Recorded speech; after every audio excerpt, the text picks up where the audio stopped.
Since before recorded history, the people of Britain have had first-hand experience of the strange and unusual. Spirits who haunt ancient castles, stories of werewolves and banshees roaming the countryside, and fantastic creatures like gnomes, fairies and pixies, all firmly embedded in our native folklore. This cultural experience makes us uniquely qualified to research these types of phenomena and help us find the truth of the reality that surrounds us.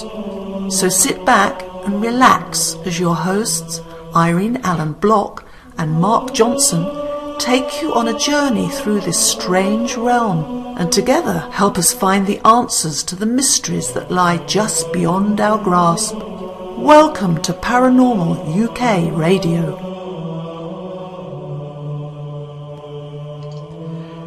And good evening, everybody. Welcome to our first October edition of Paranormal UK Radio, the flagship show here on the Paranormal UK Radio Network.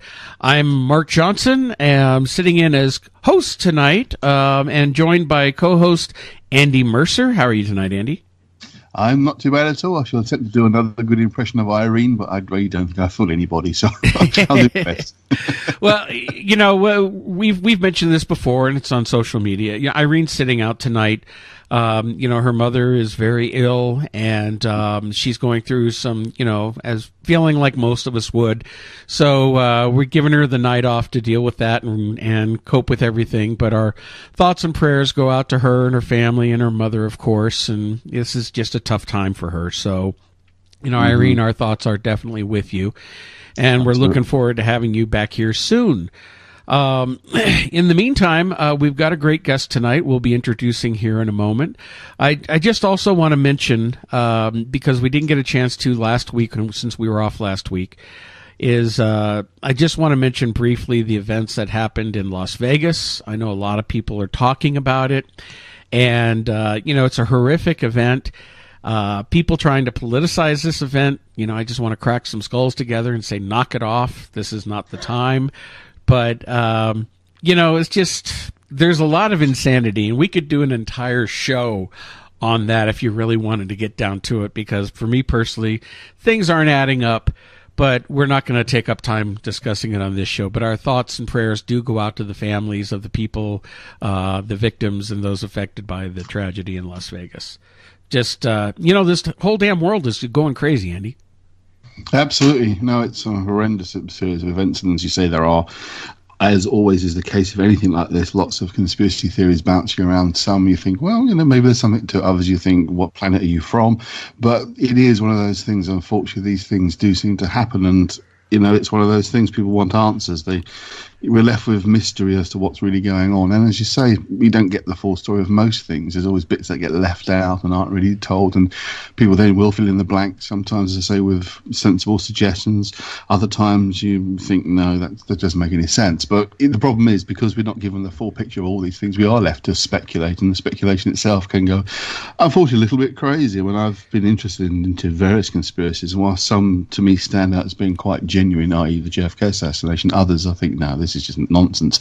But, you know, we're always working on fragments of information. We're always trying to build a picture out of what we've got. And if anyone doing any complicated jigsaw can tell you, it's easy to put things in the wrong place and come up with the wrong ideas. But no, it is a strange world we're living in at the moment. Things are going very, very wrong. Yeah, it's making me want to resurrect the show The Rant, but in a slightly different way, because it's one thing to rant, it's another thing to just point out, hey guys, this is where we're going wrong, and you know, but you know, and it's also, you know, it's a crappy start to my favorite month of the year, Halloween. You know, October's Halloween's coming up. This whole month is always special for anyone involved in this field, in paranormal, in alternative, you know, genres, and that leads us right into our perfect guest to help us start off the month here. We're welcoming Eric Vernor to the program. Now, Eric is best known to his fans under the pen name Corvis Nocturnum, and has written more than 30 books. His research includes subjects such as the occult, vampire lore, and the paranormal. He's also been a consultant on 2010 A&E show Paranormal State. Hey, I was on that show. And he's also been a public speaker at various universities as well as radio and television. And we've had the pleasure of speaking with Eric before under the old show, Unknown Origins Radio. So we want to welcome Eric to the program. Eric, thank you for joining us tonight. Hi, Mark. Hi, Andy. Hi, Irene. It's a pleasure to be back and a pleasure to make some new friends. Mm-hmm. Well, you know what, Corvis, I've always liked you, and I've always liked your books and everything that you've been doing. And, we'll start off a little bit since we're on a new network. We're going to torture you a little bit by having you repeat a few things. Right. But, torture is right in with the month, I think. So if you could tell people a little bit what drew you into this subject matter, and you created the pen name Corvis Nocturnum, you've written all these books. Could you tell people just a little bit about your background, those who may not know about it? Why am I strange and weird as an individual? I wasn't adopted by the Addams family, although I live sort of as though I am one. I don't know. I mean, my grandfather was a lawyer, and he seemed normal on the outside, but he was very high up in the Freemason Society. My grandmother played vaudeville and knew a lot of famous people for her time period, and she was very heavy into Bigfoot and the Bermuda Triangle. So I guess you could say I come by my love of everything dark and spooky sort of naturally. Well, I think that also fills in with a lot of us involved in the paranormal. Some, in various degrees. I'm always weird. Bigfoot, aliens, ghosts, UFO, dark, right. Creepy things. I think that kind of, we all fall under that category a bit. Right, and I think that I grew up during the time period of Columbine, and when goth was very confused and misunderstood. I was the creepy, quiet, pale, skinny, guy who drew artwork all the time and painted various things, and that turned into part of my career now. So I was always the oddball outcast. And so as I got older, I realized that my friends were books, and I loved certain topics, classic Gothic horror novels like Bram Stoker's Dracula, Frankenstein, fill in the blank.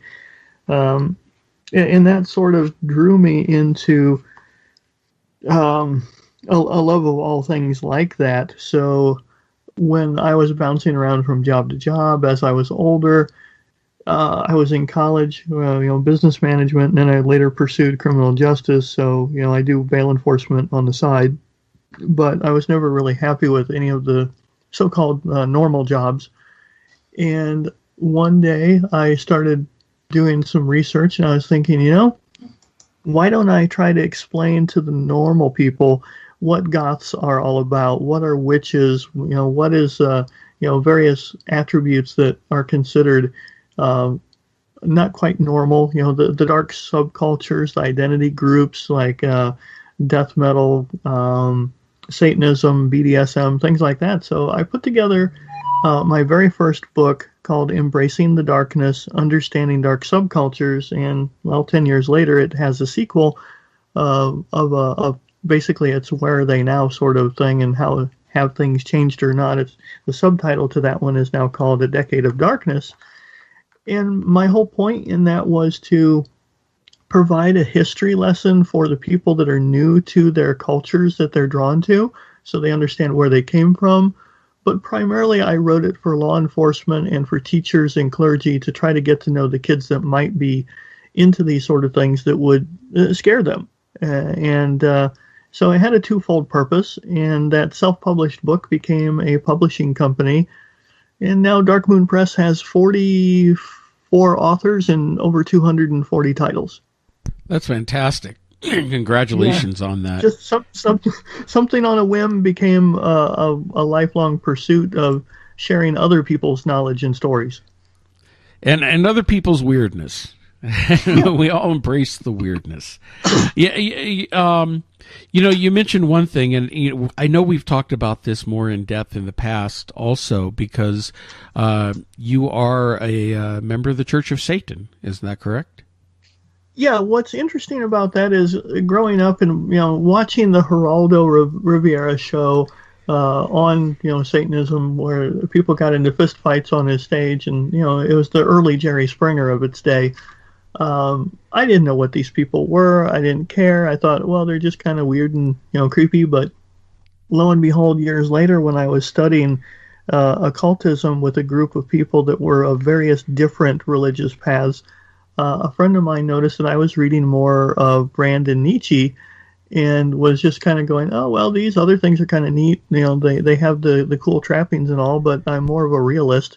So a friend of mine threw me a copy of the Satanic Bible and said, here, this seems to be more up your alley. And I just kind of gave him a half eye roll.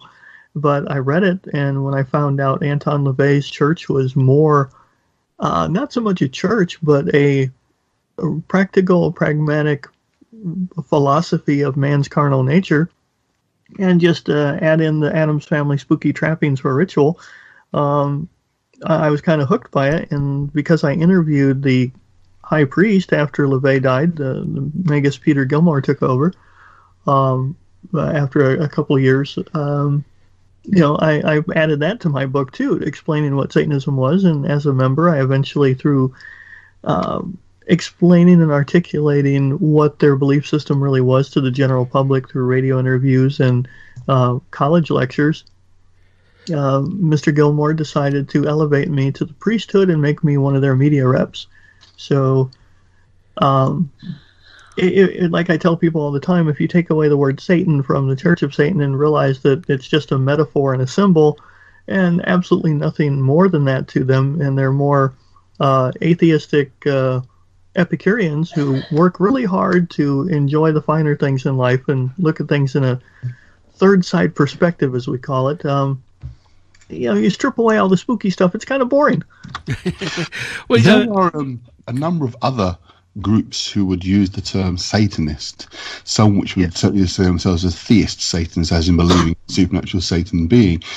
What do you, I mean, I'll be rude or anything, what do you think of these other quite different approaches? Because, I mean, just a little bit of my own background. I'm very heavily involved in a lot of occult stuff. I'm a published writer myself. I'm involved in various groups. So I've got a fairly strong background in the area. And I know that there is a wide spectrum of groups who use that terminology. Just wondering, how do you feel about these other groups that sometimes probably sully the name, if you like?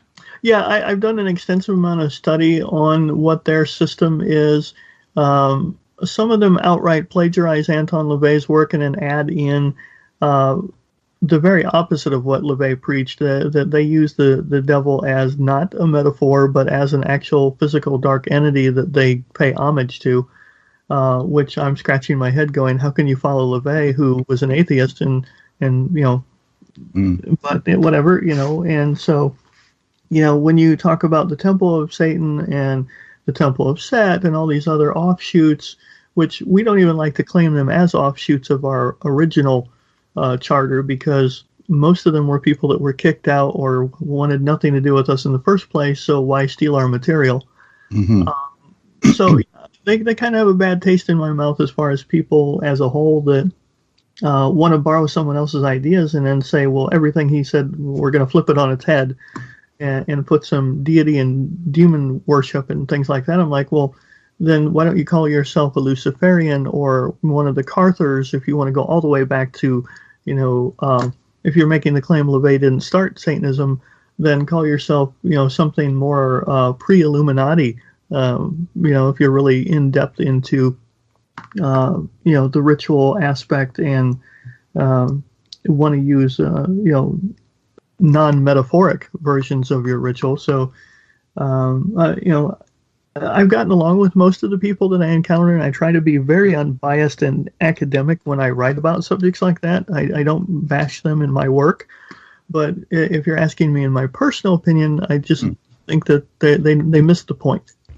Okay. What would you say is the real definition of defining the difference between Satanism and Luciferianism, for example, which you mentioned before? How would you define the real difference between the paths, if you like? I mean, for me, it's a long debate whether Satan and Lucifer are the same character or the different. So I'm interested in your perspective. The major difference is one believes that Satan is a metaphor, a symbol, an archetype, which is where the Church of Satan comes in. And everybody else pretty much falls under varying degrees of it's an actual entity that is a power in the universe to be harnessed. I'm talking to a lot of Luciferians who would agree with the same definition from the they. Like it's more of a metaphorical existence rather than an actual existence. I mean, some of the people I know quite well would describe themselves, for example, as Luciferian witches, which is a kind of a strange blending, so it seems. But Luciferian in the sense of the exploration of knowledge, if you like, more of a Gnostic approach, trying to almost being God conventional was being faith and belief alone, whereas Lucifer, Satan, is more of the pursuit of knowledge and understanding of the operations of the universe. Yeah, I mean, like I said, it's varying degrees away. So it can get very convoluted and confusing. You have to really know the groups that you're speaking to and what their particular stance is. So yes, I would agree with that. Well, I also point out that, Corvis, you actually wrote the book on it, I, Lucifer. Yes, that's exploring the differences of history, religion, and academia about the devil and how he's influenced modern culture from his beginnings. And I'm actually re-releasing that book next month as an expanded version through my own company. So if anybody liked the original, they may want to buy a direct, unabridged copy from me. You know what? I may have to hit you up on that because the one I've always been fascinated with not being Christian myself, but I'm fascinated with a lot of the history and seeing how things developed over time, that a lot of people, and Christians themselves, don't understand how certain things develop through history. They just read the one book and take it as gospel, so to speak, and not knowing how certain things, Lucifer and Satan not being the same people at all, and even other different influences that come in throughout it. And I'm one of the people who think that that Satan got a bad rap. And not from a religious standpoint. Just talking about in literature and how it progressed. Well, that's one reason why I'm such a big fan of vampires and the devil, Lilith, and I have written or am in the midst of writing all of these books on those various topics because they fascinate me, and the idea overlaps on all of them. That in my mind they are and I'm going to try to explain this as best that I can for your listeners, and I think you've heard me say this before. All of these ideas, if you put the word out there, everybody instantly has a mental picture. When you say witch, vampire, devil, you conjure up this thought in your head, and everybody's idea is going to be slightly different from one another, but they're all going to have similar attributes.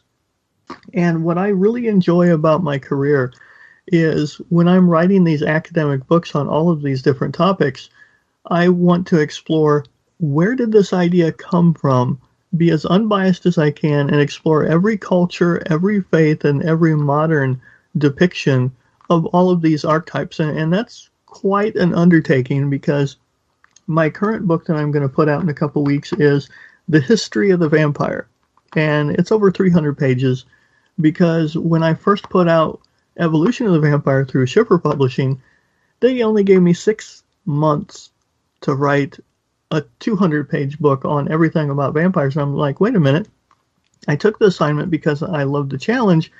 But I had a major beef with the publishing company, and I'm like, look, you cannot take a history of an entire idea like this and expect me to do it in half a year's time, let alone under 200 pages. So my book that I'm putting out now is the version that should have been. I'll put it that way.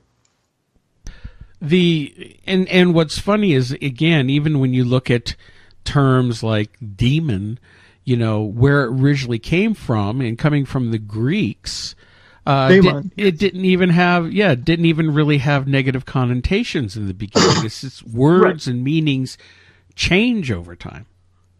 Oh yeah, I'd say that no creature more than Lilith and vampires have changed as much since their original conception than possibly the devil himself. I mean, you go from the beautiful angel in most stories, even the Iblis of the Islamic people, and look at what he's transformed into in everything as absurd as South Park cartoon show. And now we have the brand new Lucifer TV show, which I absolutely love because sure, they're throwing in the fantasy and the Christian mythos into the story, but they're actually portraying Lucifer himself by way of the main actor in his attitude and how he spouts off things about people, more in the way that the real Church of Satan views humanity. And yeah, I don't watch that show. I haven't seen that show. Although I always like, in so many movies, whenever they portray Satan in these movies, he's always the best character. I mean, Al Pacino. Al Pacino or Viggo Mortensen in, what was that, the movie he did with Christopher Walken? Oh, about the angels. You know, I know what you're talking about. They're they always have the most fun. The prophecy, yeah. And even when you mention Lilith, okay, and very few people, surprisingly, in Christianity know who Lilith is, not understanding I'm sorry. Oh, yeah, we got a little delay going here. Not understanding the history of how the Bible is put together, certain books being included and not being included, even in the Older Testament. And, you know, Lilith being Adam's first wife, and she was not only the first woman, she was also the first feminist. Because basically she was saying, you know, Adam's saying, God's saying, you got to kneel down before Adam. She goes, screw you guys. I ain't kneeling down to you. And she pre-existed Christianity by almost 800 years if you really do your depth of research, because it was just yesterday I was on another radio program where they interviewed me for an hour and a half talking about a book I put out 3 months ago on Lilith. It's Lilith from Ancient Lore to Modern Culture, and I've been selling that book like crazy all year, going around speaking on it, because people don't realize that she existed during the Babylonian Empire before Christianity was even invented, as a wind demon and a spirit, you know, and then she kept evolving and changing in appearance and powers and our perception of her. Well, a lot of those early books, also those early books in the Bible, especially Genesis, there's so much in there that actually predates Judaism and goes back to the Sumerian civilizations too. So, you know, everything pretty much comes from there. Yep. So, but I find those characters fascinating because I look at them from that non-traditional standpoint. And if you take away the, oh my God, it's a demon, it's evil, whatever, strip it away, go back and do the history and see where this stuff originally came from. It's fascinating stuff. You know, now you were mentioning earlier about vampires.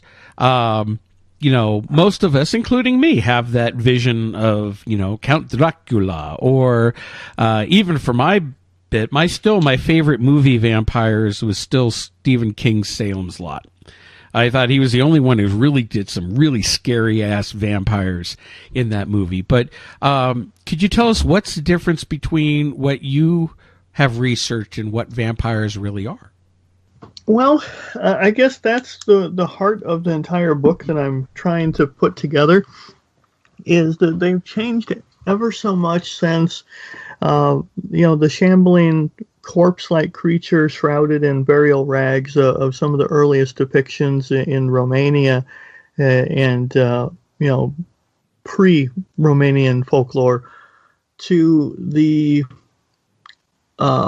Barnabas Collins and Lestat version that we're seeing, you know, more and more. And then, of course, you know, you always have different variations, like From Dusk Till Dawn to please, the one that please was don't say Alaska. Twilight. Those were not real vampires. Yeah, you're preaching to the choir there. I try to be as and this will prove to you guys exactly how unbiased of an academic I try to be when I write my books, even though I have my own personal opinion. Is I don't even bash Twilight in this vampire book because I'm trying to be as fair as a researcher as I humanly can. That's okay. We'll bash it for you. I personally despise them. Yeah, we'll bash it on your behalf. How's that? It's one thing being fair, another thing to break your own arm off. Well, yes, that's true, Andy. But I would say that the most severe change wasn't during Dark Shadows of the 1960s in America, The departure from Dracula and Bram Stoker to Lestat was not as huge and as short time in our recollection as people think. It actually goes back to the 17th and 18th century and the Germanic poets that influenced the early 1800s authors in Central Europe for like Baudelaire and Keats. He did the Lamia, and of course you had Lord Byron and the Penny Dreadful stories of Varney the Vampire. Those are the ones that influenced the modern day aristocrat, tortured soul sort of vampire. And then of course, Dark Shadows and Anne Rice, because she was around during that time and heavily influenced by it in the 60s, 70s. That's when we saw the major upheaval in written fiction in our modern time. But they were piggybacking off to the 1800s. So I wanted to just ask you about a particular supposed real-life case of vampirism that you may well have heard of before, the Highgate Vampire over here in London. Yes, I've heard of it. I'm actually in a Facebook group on the Highgate Vampire, but I haven't done a ton of research on it, although I will make a mention of it in the History of the Vampire, simply because, whether you believe it or not, it exists in the more modern folklore. Well, I'm quite friendly with one of the chaps who was involved in the case back in the 1970s, David Farrant. Might be able to get you guys in contact with each other, because I think you'd find I would love that. To talk to. Well, I'll see what I can do, you know what I mean? But I'm sure I can get you in contact with David. He's always happy to talk about his experiences. He's very much of the mind that he wasn't your blood-sucking vampire with the fangs and all that kind of business. There's another researcher whose name I tend to not even mention because he's particularly unpleasant to David. He's of the opinion that you're talking about a real blood-sucking vampire, but David's been more of the opinion of it's a very strange, ghostly phenomena. But I'll get you guys definitely in contact with your details here. Oh, good. Thank you. I'll get you two together because I think you'll find it fascinating. Well, I would love to add a few last-minute details before it goes to print. My goal is to have it done by Halloween this year, just as a kind of, nod to everybody who loves vampires. But I would love to talk to the gentleman, and I did become friends recently with Darcy Stoker, the great nephew of Bram Stoker. We were supposed to do a convention together, and I couldn't make it, unfortunately, this fall. Well, as soon as we finish tonight, I'll get in contact with David and pass the connections on. So hopefully you can get you guys together. Okay, wonderful. But, you mentioned with Bram Stoker and the original Dracula, and what a lot of people don't realize, and let's face it, who in this day and age, especially in these younger generations, ever go back and read the original books? Forget the movies. But, how different Bram Stoker's Dracula was. Now, Francis Ford Coppola made his movie back in, the late 80s, early 90s with Gary Oldman. To this day. And the movie is such a complete mess in so many different ways, especially Keanu Reeves and I love Keanu Reeves, but man, he was sucked in that movie with his horrible British accent and some of the over-the-top cartoonish stuff Coppola did. I mean, I swear to God, he was on some really great drugs then. But you know what? The story, the screenplay and the story was spot on to what Bram Stoker really did, and people don't realize that he was a vampire who could walk around during the day. They bashed the film because of Reeves and some other issues that you pointed out, but I love the movie for two reasons. Gary Oldman was a fantastic actor in it, and the way they depicted him in the varying stages of his appearance was one of the best to this date that has ever been done. And one thing that's great about my profession is when I tell people, when they say, well, what do you do for a living? I say I write books on, vampires and zombies and whatnot. And they're like, oh, okay, well, how do you do that? And I'm like, well, I get to watch 100 movies, read 50 books, and, peruse countless, television shows and modern films. And they're like, wow. And I'm like, it's research, but I get to have fun and enjoy it. Yeah, and that's the whole point of it, is especially if it's what fascinates you, what draws you in. And I think for most people, even people who live, very conservative, people are still drawn to the scary stuff. They go to horror movies. They love Halloween. And they embrace that dark side, but they're afraid of it as well. They're afraid to learn about it and to make that crossover and see that the light and the dark, in a lot of ways, isn't that much different. In fact, let's face it, one wouldn't exist without the other. It's a balancing act. You need both. Yeah, absolutely. Well, one of the things I tell people when they kind of look at me weird, because, I'm obviously not the young, emo, goth-looking sort of person that I was. I tend to dress more modern, conservative in a dark suit, or when I'm at certain events or filming, I'll go a little over the top and go in all black Victorian sort of garb, because I happen to love that era. But I agree with you, gentlemen, 100%, that the only difference between me and everybody else out there who tries to hide from that aspect of themselves is I embrace it fully and live by it. And my weird difference with how I approach the topics became quite a educational and fun career for me, because this is what I do 24/7. If I'm not writing about it, I'm filming about it, or I'm publishing other people who do. Now, you also had a television show program that you were working on a while back, I remember. Yes, it kind of got sidelined for a couple of years, and we're doing a name change and possibly cast change, but the first pilot episode can be found on YouTube if you guys want to see me in action. It is called Eerie America, The Journey Begins. If you look that up on YouTube, it's about 26 minutes long, because with putting commercials in, it would have been a half-hour program. Very good.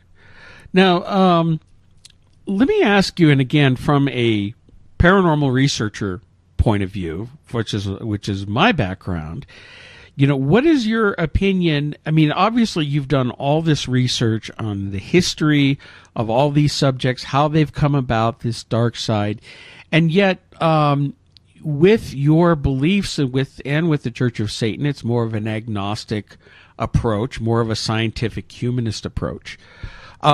But what about the actual paranormal? What about the things that are happening that's very strange, that we investigate or that other people seem to report, even in regards to a lot of this phenomena that you study? Do you believe in that? Well, that's a complicated answer. I'll be as honest as I can with you. The official stance of the Church of Satan is that science does not have all of the answers, so that everything that we consider unknown or mysterious is just something that has an answer. We just haven't discovered it yet, but we do not believe in a intelligent afterlife. When you're dead, but the energy field that remains might have a residual trace of who the person was, that it's just being like a recording playing back. It's not sentient and conscious. So that's how I differ between most paranormal investigators, where I'm trying to find out the answers to be sure. And I have had one thing happen to me in my life that I can share on here. The guy who actually filmed me for Eerie America, he ended up after the show buying Randolph County Infirmary, an old mental asylum. And before they opened it up for tours for historic and paranormal groups, he actually had me come investigate the place with him and another friend, and to take pictures before, because we were writing a book on the history of the place, so that we'd have a book out there on the market while he gave tours. And so Adam Kimmel and I and Dan Allen wrote Randolph County Infirmary, and that book's been out for about 2 years now, and we were really proud of it, because nothing had ever been done on the place before. But when I was going through the basement of the place, the young woman who drove me there, who is editor for Dark Moon Press, decided to take a break, read a book on the main floor near the front doors. She'd already done the tour herself, so she wasn't wanting to traipse through miles of corridors again. And when myself and the guide who was explaining the history of the place while I was taking photos, we were filming at the same time, we had gone on the lower level pretty much fairly close to underneath where my friend was, and we heard a loud bang way at the very back where we had already come from moments ago. And we both looked at each other and we yelled, yelled up the stairway. My friend didn't hear, us say much. She thought we were talking to each other, so kind of ignored us. And, we went back. Nothing had moved in the kitchen that we could tell, because that was where the sound had come from all the way down the hallway. In the infirmary, they keep all the doors wide open so that if a door does shut, they have proof that something happened, something moved. And so we go back upstairs. I still have the film recording on my phone, and we're looking at my friend, and we're like, "Did you hear that?" They're like, "No." And, well, she has asthma, so there's no way she could have ran through the entire building after slamming the door behind us and come all the way up the stairs and, gone back to where she was sitting. And we would have heard her running above our heads in the hallway above us, and absolutely nothing. But you can hear the bang on the recording on my phone. So we know that there was no other cars there. We were the only 3 people in the building, or probably within, a half mile. So to this day, there's no wind through the bottom level of that place. I can't explain what caused the noise. So you say obviously involved in paranormal investigating as well. It's funny enough, it's relatively unusual over this side of the pond. People are either into the occult or they're into the paranormal. Few people like myself and you, obviously, cross that line, which is quite interesting. It's a funny thing. It's like one community doesn't particularly like the other very much. It's an oddity. A lot of those in the paranormal community have fairly limited understanding of occult terminology and subject matter. And the other side of it is that a lot of the paranormal people here particularly tend to stick along the kind of Victorian ideas about spirit, etc. Whereas our occultists, have probably moved further forward in time in terms of our thinking. So that's interesting. But I just wanted to come back to one thing you said there about not believing in intelligent hauntings of anything active. That's definitely your feel, your position, if you like. Yes, that's my interpretation. And now, if I find anything along the way that changes my perception on that, I'll be sure and let you guys know, because a friend of mine challenged me years ago when he's very heavy into the occult and paranormal. He said, if anything ever happens, I want to be the first person to know, because he said, I know you're a skeptic, but someday something's going to scare the pants off of you, and I want to know about it. So I told him before I wrote it into the book, and he says, aha, now are you a believer? And I said, not completely, but I can't explain it either. And he laughed. But yeah, there are a few more of us on this side in the United States who dabble a little bit more, but it is kind of rare. Myself and my friend and mentor, Michelle Belanger, who is also often starring on Paranormal State, she's the one that probably does the heaviest amount of research on energy vampires, the paranormal, classic occultism, and still is a psychic medium that pursues ghost hunting. So I guess I kind of take after her. We're 2 peas in a pod over here. Sure, I've come across her work before, definitely. And yeah, it's interesting. My extensive experience of investigating the paranormal is I've encountered mainly what we would call residual stuff, residual hauntings, where it's something that seems to be replaying itself. But there's been a few occasions when there is definitely a sense of you're being responded to as if something active is actually coming back to you. But I'm also not in the mind that these things are simply dead spirits. I think there's far more to it than that. And as Mark and I have talked before, I have a more kind of overall view that these things are whatever you want them to be. They come to you and you communicate with in whatever form or sense that makes sense for you, if you like, then fits into your belief system, certainly. That's a theory that me and Rosemary Ellen Guiley debated about a few years ago after I met her, that she feels that more along the lines you do, that it just takes on whatever form it needs to communicate, no matter what it truly is, and there's no way for us to know. Yeah, that's certainly how my own sort of practical work with occult methods, shall we say, I'm very much involved working with John Dee's Enochian magic, and if you've come across that at all. Yes.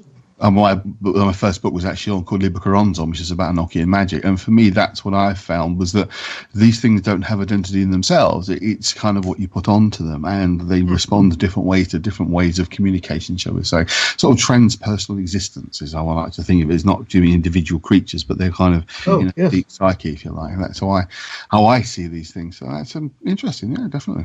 You'd probably take a lot of flack over here for that stance because I'd say 90% of the paranormal groups in the United States are stuck on the idea that it's great grandma trying to get you to pick up your room or whatnot. Yeah.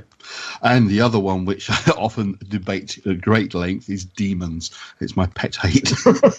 Conventional, everything that's a bit strange, a bit odd. Oh, it's a demon. It's got to be a demon. It must be a demon. It's like, well, not everything's a demon, or is anything really a demon? Because again, I think you come back to that same notion that these things will take on the identity you're giving them. So if you think you found a demon, you'll have found a demon because you believe you have. Yeah, I think Mark and I talked about this a couple of years ago when I was a guest on his, when we were talking about Satanism, and it touched upon demonology. And I said, well, how can you believe in demonology? I was on a panel with Father Bob Bean, or Father Bob Bailey from Paranormal State. I was with Michelle Belanger, Rose Marilyn Guiley, one of the gentlemen from Zach Baggins' Ghost Hunt show, and two other people that were clearly, they had the collars on and everything. They were priests. And here I was, a member of the Church of Satan, on a panel for demonology at a convention. And there were Aaron Sagers is the guy, and he was moderating. He went up and down the line to ask us each our opinion. And of course, I was at the end of the table next to Michelle, and I was the last one to answer. And everybody gave, the answer that you would expect for their particular religion or angle of research. And they all kind of stared at me, and I'm like, okay, then now I've got a target on my chest here. And the audience is staring at me, so I was a little unnerved. And I'm like, well, I'll be blunt. I'll be the odd man out among all of you. But as a Satanist who is an atheist and doesn't believe that there's, a devil, how can there be demons? And they're like, okay, then why are you on a panel of demonology? And I said, well, because I'm here to be the odd man out, and I'm here to tell you guys that, in my personal opinion, I'm sharing it here with you guys too, is that we do the public a disservice by lumping everything in as a demon when someone may simply be crying out for emotional or professional psychological help and be just mentally damaged. And what if they need medication and you say, oh, I'm going to expel the demon from them, and then the next thing you know, they go on a stabbing spree at work because they needed their meds. And look what you did, because you didn't explore the normal, mundane, logical answers first. I'm not saying don't do your exorcisms and all that other stuff that you need to do if that makes you feel better and if it makes the patient feel better, but do the other stuff first. Absolutely. And I looked at a room of like 200 or 300 people staring at me, and then all of a sudden everybody, including my co-panelists, started applauding what I had to say. Brilliant. Well, you're absolutely right. Just to sort of put my professional... I thought I was going to be kicked out. Well, I'm a psychotherapist by profession, so I completely agree with everything you just said there. And a lot of... often I end up debating this topic, and I say there is nobody in the psychological profession who will say demons exist. But they'll say the same as you've just said. If the person believes absolutely that this exorcism is going to work for them, then definitely do it. But also make sure they're taking the correct medication just in case. But belief systems are so powerful. I mean, obviously, working as a therapist, I see people with all sorts of issues and problems that are purely psychologically generated, but they'll believe it's coming from something else, an experience they've had or things that have been done to them. But done to them, I don't mean sort of supernaturally done to them. I mean, obviously people being unpleasant to them has been the cause. But it worries me when people do jump up and down and say, oh no, demon possession, oh, they've been possessed by a demon. It's like, well, that was the medieval explanation for psychological and physiological illness and difficult disabilities. And we've moved so far beyond that. And it's something we need to get past, because it is, as you're saying, it's damaging and dangerous. And if people do it going on dangerous killing sprees because they've not been identified correctly as having psychopathic tendencies, then, it's a real problem and it needs to be dealt with. Unfortunately, the demon word pops up and that's it. People leave it at that. Well, I want to jump in real quick, because on the paranormal research side, I can't tell you how many times somebody has called me up and they need an investigation and they have a negative haunting and they're convinced it's a demon. And, I give them the benefit of the doubt. I go in, I ask the questions and find out not only is there not even a demon, there's not even a real haunting, and they've watched one too many television shows. And especially here in America, it's not so big in the UK, but here in America, everything is demons. And a friend of mine got kicked off of his own TV show. Daniel Hoven on Bio Channel was on Haunted Encounters, and for 2 years him and Adam Kimmel went around and investigated different things, and they're like, okay, well, the ghost thing is it's starting to die down, so we want you guys to say everything's a demon now because that's what's popular right now. And Daniel's like, you know what, this is my show, but I'm walking. Because he said, it's fine if that's what you believe it is, but they wanted him to say something he didn't believe. Exactly. And he wouldn't do it just for popularity and to make a living. That's my big bone of contention with most of these television shows. And, I can't point 100% finger at the people who are starring in the shows because they sign contracts and these producers tell them what they have to do. And if they don't do it, they can get sued. So yeah, and sometimes it's not even the producer. Sometimes it's further up the chain. It's from the network, the liaisons at the actual studios who are saying, "Well, it's our program, and we own it, and we own all of you." So yeah, that's some of the reasons why a Paranormal State doesn't exist anymore. And the individual people went off to do their own thing. Having done an episode of Paranormal State, I know what happened because, I was on an episode. I didn't get to meet Michelle, but she was on the episode that I was on because they approached me for a case. So I talked to my clients. They said they'd do it. The production companies lied to them, released personal information they weren't supposed to have. They did manipulate the evidence. And they were trying to make something that they shouldn't have done, and it was a travesty, unfortunately. And there's too many of those shows that are out there that do this, and all these paranormal investigators who are scrambling for their 15 minutes of fame. So many are getting into this just to try to get on television, and they don't realize, first of all, there's no money. Nobody's gotten rich being on a paranormal television show. I'll tell you that right now. In fact, a lot of them have gotten. What they get paid. It's sad. Yeah, they get screwed. And secondly, they don't realize they signed their lives away. And the producers, they sell fear on television. They want want fear. If you don't see anything, pretend that you did, and we'll yank a chair across the room with a cord. Yep, basically. And it gets everybody watching. And I do believe that there are some shows out there that do have a lot of genuine activity. I watch them closely because I know the tricks of the trade. I know when something's BS. I know when something seems very realistic. And I see a lot of freaky things. And as an investigator, I've experienced my fair share of freaky things. But it's not every time. Pardon?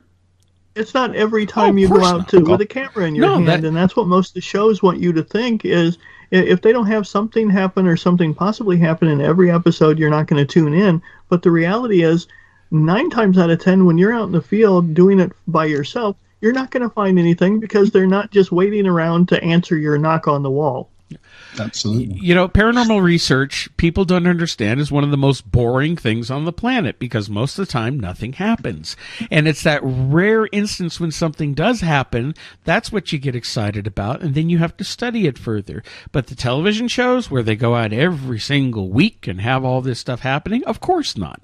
Right. So it makes for lousy television to have nothing happen. So they have to make... And that's why it's all about business. It's all about the ratings. And it's sad for the people that I know that work on these different television shows because, honestly, I don't watch many of them. I know all of these actors. I call them actors, but sorry. That was slip there, I think. Yes, that definitely was a Freudian slip. But I meet these people from various shows over the years going to paranormal and horror conventions because we're in the same... that's how we all meet our public, is me through books and them through TV. And I stand around and I talk to them about my theories when I'm writing a book, and they pipe up and they say, don't put it on paper, that I said it, but blah, blah, blah. And I've learned an awful lot about, how television really works. When I tried to put together my own show, I didn't go in blind. I was more aware than other new people what I was getting myself into, even though Travel Channel passed on it. I would like to put together, a paranormal show of my own, And here's for anybody out there listening that has connections in TV or decision making, tap me on the shoulder if you're interested. I'm going to put it out there that what I would really love to see, because everybody has their own bias, like we were talking about earlier on demonology. you're all going to have your own perspective, your own background. Let's see a TV show put together out there where you have an objective researcher like myself, along with a demonologist, along with somebody who is only spiritual or an empath, and put a very diverse group of people together and everybody give their opinion that's totally different for every situation you encounter. Let's put that on the air. Be World War III. Even I even have a problem with somebody who calls himself a demonologist. Okay. Oh, wow, Mark, totally. It's a term that drives me absolutely nuts because it's completely misused for a start. That's not the way it's used today. Is not how the term at first actually came about. It was actually the study of the concept of demons, a belief system behind that. Now they believe in demons and they identify this demon because they already believe he exists. It was the whole notion of, well, what are these things? That's the proper use of the term, but it's been completely hijacked. Well, you look at somebody like John Zaffis. Now, I like John Zaffis. He's a hell of a nice guy, but you know what? But as a demonologist, what happens when he gets these cases? Oh, it's a demon. They're already. Of course, you don't have a job for long if you don't say that. Yeah, true. It's because they're coming in with preconceived notions. And I agree with you, Andy. It's a study of something. It's not like, oh, I'm a paranormal investigator. I'm a demonologist. Well, if you have that big belief in demons, you're going to see them everywhere. Instead of taking the time. That's a psychological thing. If you want to see it, that's what you're going to see in a room. As you were saying, though, it may not be just simple cognitive bias where you see the thing you're looking for. It may be they actually are manifesting the way you want to see them. So you're hit with a double bias if you go with that kind of mindset, certainly. So it's a cause and effect because you believe it so much. It's more of a collective unconscious that becomes reality. Yeah, absolutely. I mean, that's the deepest level, the possibility of there's some kind of intelligences that exist in the collective unconscious. I'm a Jungian therapist by background, so of course it's an area I can tell. I love that.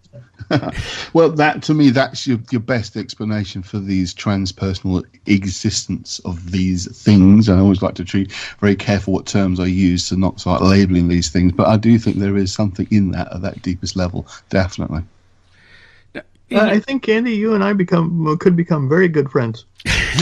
So too. In fact, I'm just going to plug it. Sorry, Mark, I'm going to plug it straight away. I'm actually starting my own new show on this network. I used to have one. I've closed it down. A new one started. We focus more on the esoteric and the occult. And I think you're going to be a guest on there, and possibly a regular guest. I would love to. I'll come back as often as you want. Well, we'll be in contact soon for definite about that. Yeah, we'll be advertising that one as soon as you got it ready. We'll be letting that one go. Yeah, getting back just a little bit to the paranormal side.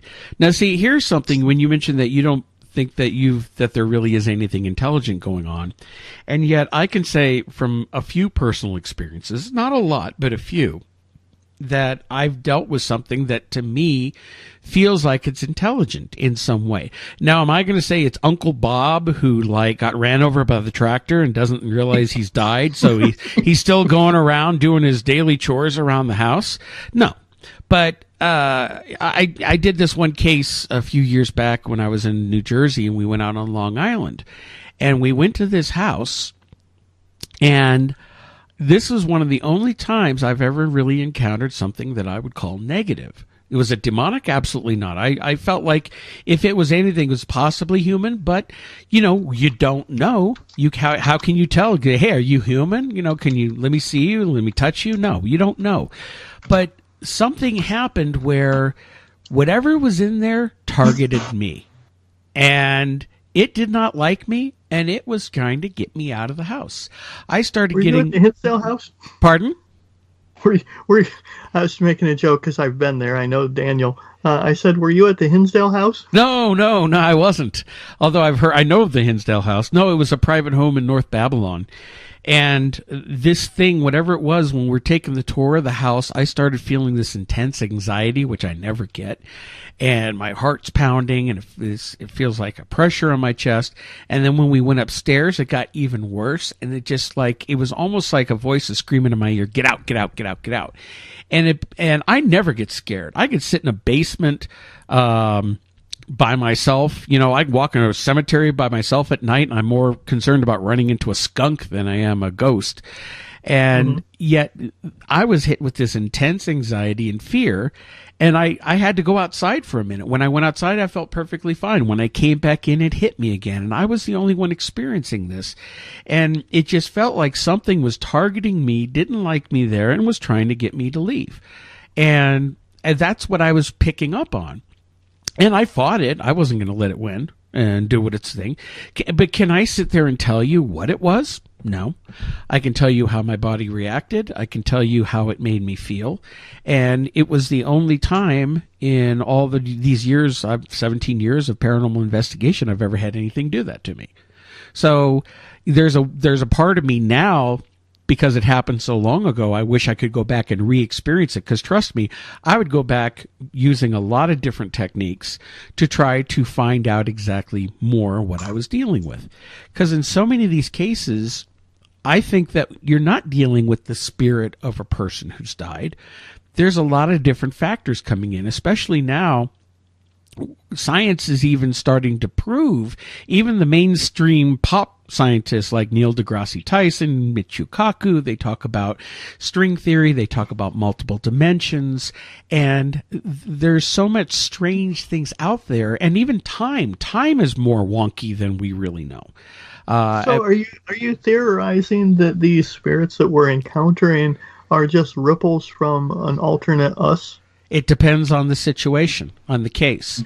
I do believe firmly that in many cases, not all, but in many cases where somebody sees the apparition of, let's say, somebody in Victorian clothing walking down the stairs, are they seeing a ghost of somebody who died? I usually think no. I'm thinking that it's what sometimes they'll refer to as a residual haunting, but nobody's ever had an adequate explanation for that. But what I do think happens is sometimes the theory is that all time is happening at once. Time is not linear. It's our perception of time that's linear. And there are times, pardon the pun, where different aspects and points in time can merge and overlap. I always go back to this when Irene has told a story of a couple times of seeing a woman in a room in a house she was walking into. The woman was in period clothing, and the woman looked at her, and both she and the woman's jaws dropped. They were shocked to see each other. And then the woman disappeared. Now, is that a spirit? Somebody who doesn't know they died and they're going around? No, I don't believe that at all. What I think happened is two very much living, breathing human beings happened to see each other, but they were just separated by a difference in time. And for whatever the conditions were, they actually got to see each other through that rift in time. So it's very not... similar thing happened to a friend of mine, actually, in a local library in London. He's a writer, researcher, John. And a similar thing, he was sitting literally in the library working and looked up, and this man came from another bookcase, walked round it, was dressed, it was in a suit, it was a very old-fashioned suit from like the 1930s or 40s, and they both sort of looked at each other as if to say, you look strange. And then this guy just turned and went back behind the bookcase, and my friend got up, looked around, there was no one there. But it was the same thing, it was literally seeing each other. He said the guy was completely solid. You know, you wouldn't have thought anything different, other than the strange pinstripe brown suit he was wearing, which is quite wide collars, very 1940s, and just look at his face, because my friend's got very long hair, sort of quite wavy, and a beard. So he looked he would have looked out of place in the 1940s, and this guy looked out of place in the 21st century. And it was literally like, who are you? You look very strange. And the guy just walked off and was gone behind the bookcase. So, I think you're into something there, Mark. I think the idea of kind of slipping in realities. Now, whether you could argue whether if he was physically there or my friend was physically in the past. It was more of like a kind of impression of each other. But for a moment, they kind of clicked into place and were seeing each other almost through time, if you like. But yeah, no, I agree certainly about the idea about time not being linear at all. There's a great story that I heard about Gettysburg. Where there was a couple of reenactors who were up on top of Little Round Top in Gettysburg battlefield. And they were dressed, of course, in Union uniforms, because that up on Little Round Top, people don't know the battle. The end of the Union line was there during the second day of the battle. And the 20th Maine, of course, was fighting off the Texas rebels trying to come up and take the hill. And so these guys are up there at the monument. They were looking around, and they were over by that side.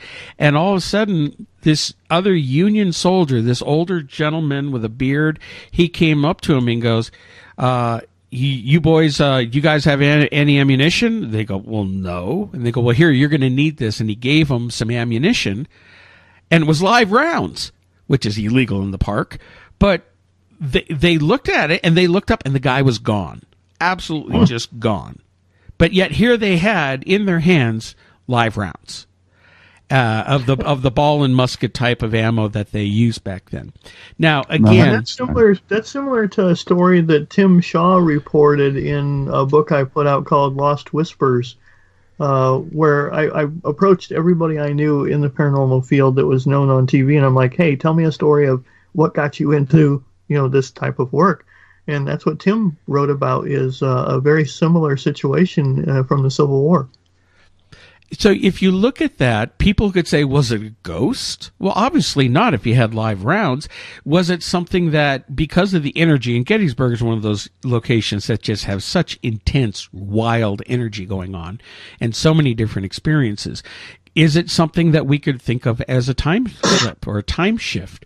Whether, obviously, I don't think they went back in time, because then they'd probably see all these other soldiers, but maybe that other soldier slipped through something in time, saw a couple of soldiers, and was going around passing out ammo and gave it to them. Right. But I think it's a situation where live human beings are interacting with each other.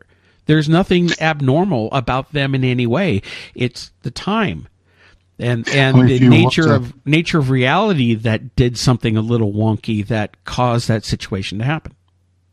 Well, that's the thing. It is going down the full science route. Travel backwards in time just does not seem to be a possibility, but travel forwards in time, that seems more possible. Again, we're talking about quantum physics, etc., but the possibility of that kind of thing. But then, of course, the guy would have to have gone back to his own time. So it's the idea of this kind of doorway, if you like, the blurring of the different time zones, as we like to call them.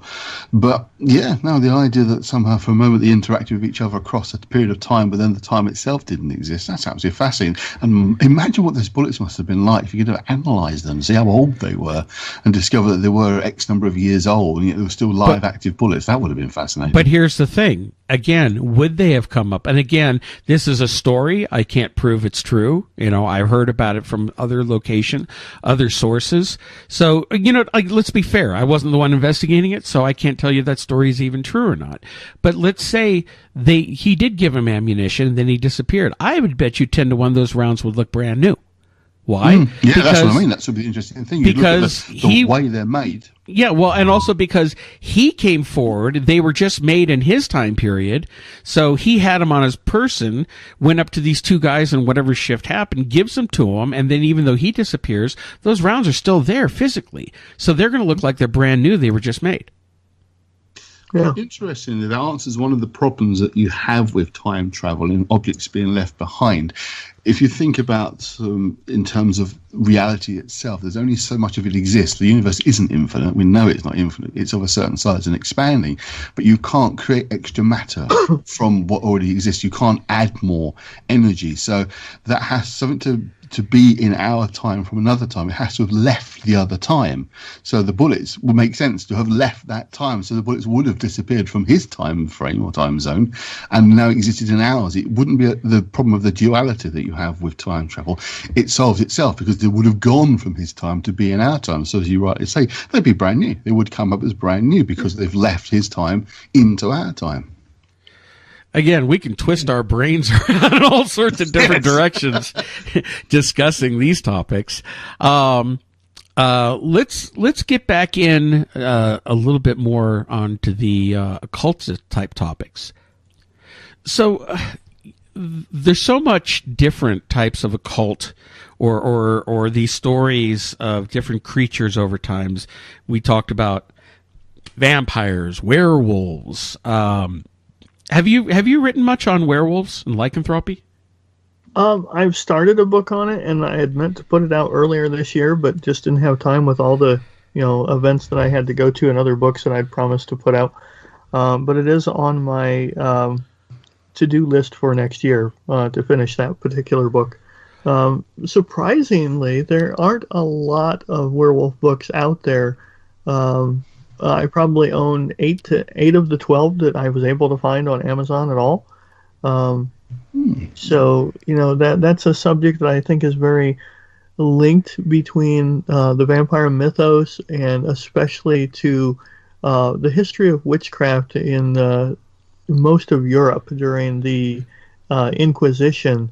A lot of people were burned at the stake, and most of them, were mental patients and cannibals committing horrible, real crimes, and they wanted to.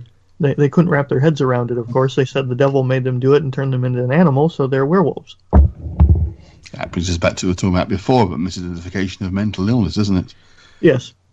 With werewolves, though, I mean, where I find it interesting is, for the longest time, I just thought, it's just old myths and stories. But, the older I get, I start realizing that there's always kernels of truth to this.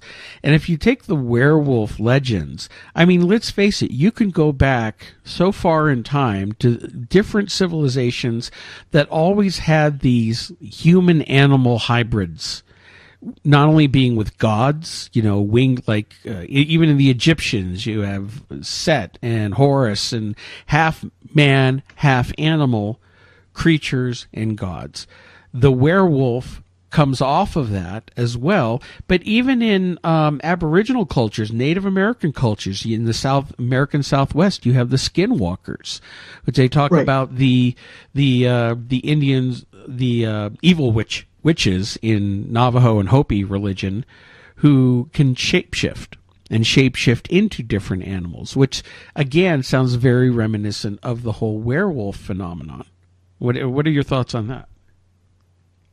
I think that it always is going to have its origins in like the vampire and the devil and everything. These all have their own unique regional stories. I mean, everything from Native Americans here to you've got the old Greek stories of King Lycos, of cannibalism, and Zeus struck him down and turned him into an animal. I think mankind has always been fascinated by that potential, and part of me wants to speculate that it is a little bit more about the animal nature of human beings, our primal state, that we're kind of linked to that, especially the further back you go in time where we're less scientific in everything, that we're going to have more of a draw to that thinking. There's also a relatively new phenomenon going on here in the States, and that is the whole, we've had Bigfoot forever. Especially since the 1950s on, Bigfoot's been a phenomenon. And yet in Native American lore, it's existed for at least a few hundred years, going farther back. But now there is the Dogman phenomenon, which, quite frankly, when this first started, I looked at it as just the biggest bunch of horse pucky ever. And yet there are serious researchers out there looking into this and taking reports of this phenomenon. And the Dogman itself, which I still have a real hard time with, does seem to follow into the whole werewolf phenomenon. And there's, I believe there's even been sightings in the UK of some type of Dogman type phenomenon. Although only after they appeared in America, and one of the people I know who's promoted the notion of it, I would not necessarily trust. I mean, no names mentioned, obviously, but the sort of writer who likes to jump on the good old bandwagon, shall we say, one of the people who's pushed the idea. But as you're saying there, Mark, I'd trouble to see the real difference between a so-called dogman and a werewolf, unless the dogman remains permanently in the dogman state, whereas a werewolf is, of course, supposed to change from one to the other. But no, one of the things I found, I'm just very briefly doing my research, as you know, my book on traditional witchcraft is coming out fairly soon, which is based on Victorian folklore society books. A lot of these things like dogman, shadow man, black-eyed kids just didn't exist until fairly recently. So you do wonder if they're creating almost artificial divisions between things that have been talked about for centuries, and say, for example, making Dogman out as almost like a subgenre of werewolf. So, I find that intriguing that it's entered into the kind of the group psyche, if you like, of a phenomena, whereas there's no real antecedents to it, no real history to it at all. I mean, obviously, our guests think of that. Well, I think that, again, we have the large overlap between all different peoples having a similar collective unconscious. I think it's very, as you would put it, Jungian, to think of these archetypes and creatures as part of our primal brain coming to the forefront. It could be us encountering lost people in the woods, that go primal and forget their humanity. Who's to say that we're not just seeing, a trickle down of offshoot generations of people like that? I mean, there could be part of the reasons why the Native Americans have their own legends and stories. What if someone was had mental issues and struggled to survive and escaped, other tribes, and they ran across each other? Who's to say where these stories originated from? Well, that would be it, of course, because these kind of tribes and communities would be very much isolated from each other, and even slight differences would be seen as being completely different, or necessarily lead to identification of being something other than a normal human being. But from their own experiences of what a normal human being was, would be quite small and limited based on their own interbreeding and experiences of each other. And you come across something that's even slightly different. There's a fairly famous story over here in the UK about how a monkey was hung from a gibbet because they thought it was a French spy, an actual Frenchman. They thought that the monkey was a Frenchman. That shows the sort of lack of experience of other nations and countries, and that was only in the early 1800s. It wasn't that long ago. So, that identification of someone as being slightly different must be therefore something very strange and sinister about them. So, again, there are various stories about people being brought up by animals from a very young age and acting feral and acting as if they are of that same community. But I think you can also identify... in Mexico. Exactly. I mean, again, you don't tend to get that much here in the UK. It's obviously a very small country in comparison, but I can imagine some larger, more remote areas of even North America, there are communities that are very insular and isolated that would look a little strange if there's too much interbreeding going on, if you know what I mean. So I can imagine that. Actually, my hometown here in the UK, there's some few strange people here. So. And that's a town just outside of London, so you do get the strangeness, yes. Well, Eric, you had mentioned earlier, and Andy, I think you chimed in on this too, about the idea of, these things can appear sometimes as what you expect or something, or can change in some way to change their perspective, depending on the viewer, or the person witnessing it. There's like the Slender Man phenomenon. Okay. Oh, yeah. Slender Man was made up.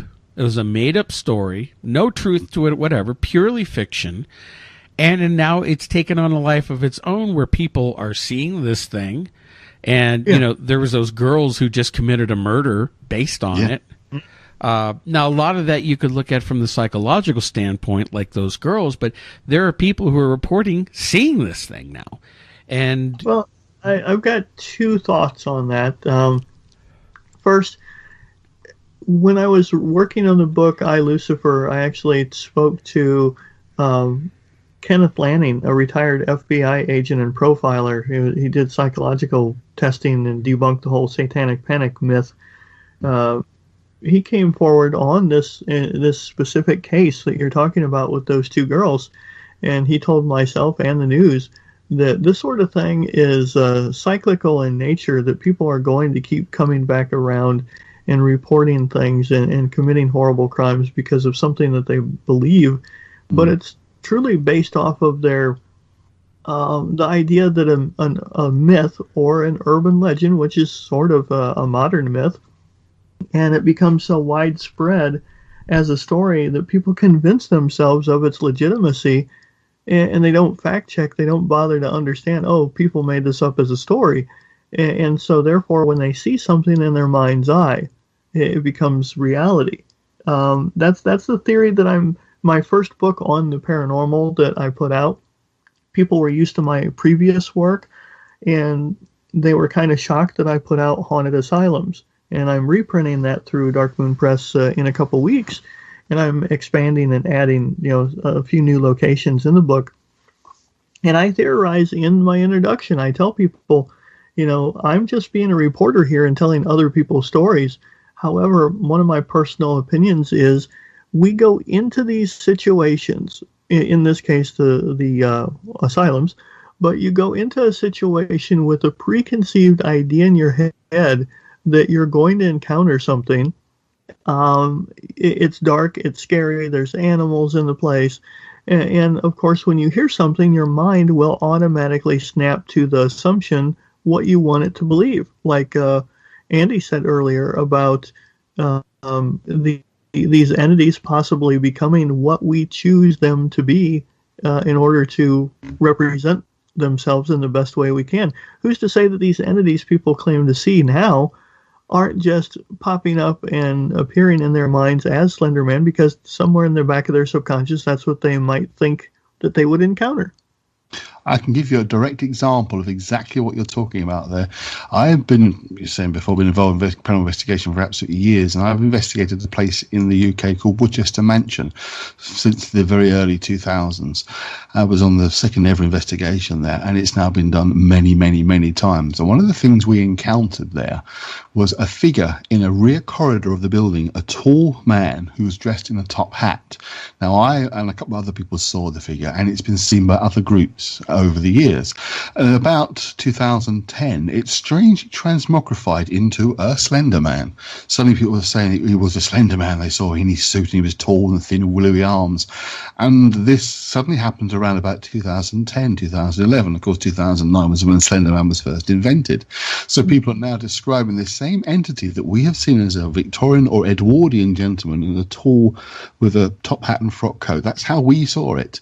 Is now being seen as a Slender Man. And it's amazing how that kind of idea is in the minds of those going on investigations, or rather ghost hunts there, because it's mainly sort of public ghost hunts, that they are now identifying this figure as being a Slender Man. Yet before Slender Man existed, it was not seen as that at all. So it is the mind is seeing how they want to see these things. I mean, I can get why they think that, because he did appear to be probably over 6 foot tall, but it was just a dark outline, but top hat and frock coat, you could see it quite clearly. He was standing at the end of this corridor, and yet now he's been described as being tall and willowy with long arms, the Slender Man. It's amazing how the mind just changes what he wants to see. Yeah, that's my personal opinion to answer your question. There are so many other different types of this type of phenomena that's coming into modern culture, like the zombies. Now, you've written at least 1 or 2 books on zombies, and yes. The modern myth of what zombies really are has certainly changed over the years, and we can point a finger directly at George Romero for that. But what about what the real zombies and where that concept came from? Well, there was 2 things in history that pretty much are the pivotal point. Like I said earlier in the first hour, almost everything has its origins in Sumerian, Babylonian culture in the Mediterranean. Pre-existing the Bible by a good 800 years is the first work of fiction. It predates Beowulf even, and that is the Epic of Gilgamesh. And it talks about Lilith in it specifically. It talks about when the gates of hell open up and the dead will walk the earth. There was actually, a voiceover in one of Romero's films, I believe, where he's talking about the dead shambling and expelling itself from hell because it's too full. And that to me is the earliest mention of the Walking Dead. Then you fast forward into the slaves of Haiti and from Africa coming together with the Catholic when you get voodoo. And I believe that there were some examples in the Nordic peoples. They had their own version of the dead soldier Viking coming back to life and having the strength of 10. that's one reference that you'll find in a modern video game, but it's actually based off one of their legends. But the biggest factor overall is voodoo, bringing, the Bokur, the sorcerer, bringing, dead people back. What they actually did is they took people, I believe they were slaves or willing participants in a ritual, and they would give them a sort of neurotoxin and with some other drugs, and they would put people into this like sleep, and they were basically in a drug-induced coma, and they were somewhat functional because they believed that what the person was saying to them, that because they believed in the idea of a zombie so much, that they were just sluggishly responding. And this is very much my own opinion and some psychoanalysts, that they were just responding in the way that they felt they should as one of the undead. And then, with the right command, like through hypnosis and some other drugs administered, they snapped out of it and became normal again. That was the basis for the book and film Serpent in the Rainbow in the 60s, 70s.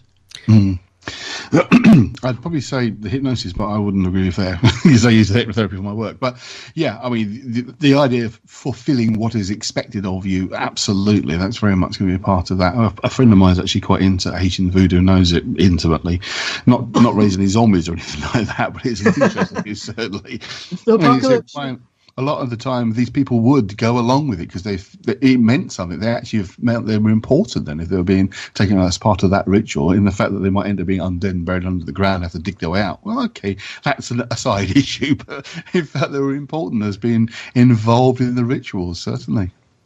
But as you're right, so much of this stuff really does go back to the earliest times, back to Sumerian, Babylonian traditions, and a lot of that has been preserved, obviously, through Jewish mysticism as well. And I was just thinking about the Daybuk, which is a slightly different concept, but it can be all to do with reanimation of the dead as well, the Daybuk possessing a dead body and bringing it back to life. So there's a slight hint of it in that as well. And of course, another example that is a little bit like, of course, is the Golem story, but the creation of a living force that's brought into life for the first time from clay. But it's that breathing the life back into something to actually reanimate it. Right. I do mention that in Zombie Nation. I wrote that book and then added more to it as well.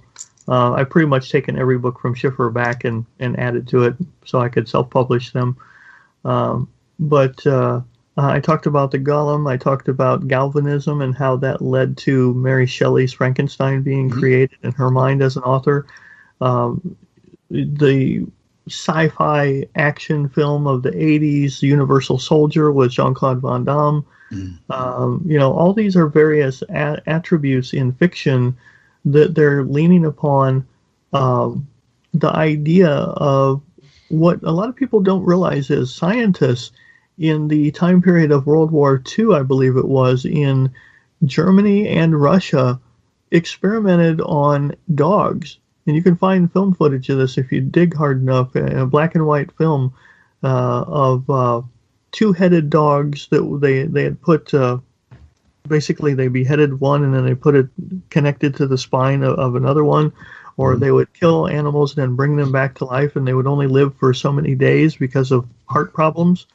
But this sort of thing of experimenting and doing what Shelley's book was kind of warning us against, playing God and creating life artificially, it's always a very moralistic tale of caution, Absolutely. Of course, the modern Prometheus being the subtitle of the Frankenstein. So that's hinting to that whole era of playing God and the dangers that can bring. I don't know if you do too, but I'm fascinated by the fact that predominantly zombies on TV these days are chemical zombies caused by chemical spills or that kind of thing. And I think that, I might be wrong, but to me, I think it went back to Resident Evil game that seemed to start that idea, as rather than the supernatural zombie, the chemical zombie, if you like, is purely down to chemical activity, that chemical experimentation going wrong. Mm-hmm. Yeah, I think that's the most common version that people lean on, and I'm a big fan of, like I said earlier, I'm a fan of the Lucifer show and also of The Walking Dead. And one thing I really love about Robert Kirkman, who created that series as a comic book and then later TV show, is he came out and he says flat out, I have my own idea of how this all started, but I'm never going to reveal it in any of my books or TV shows simply because I want it to remain a mystery. Mm-hmm. Fascinating. I've not seen either of them, I must be honest. You've never seen The Walking Dead? Shame on you. Chemical zombies doesn't interest me. Well, it's not. It's trust me, these aren't chemical zombies, but they're real zombies. Okay. But I understand that. I mean, even in the newer types of zombie films, like the 28 Days Later films, even what was the one with Brad Pitt? The World War Z. World War Z.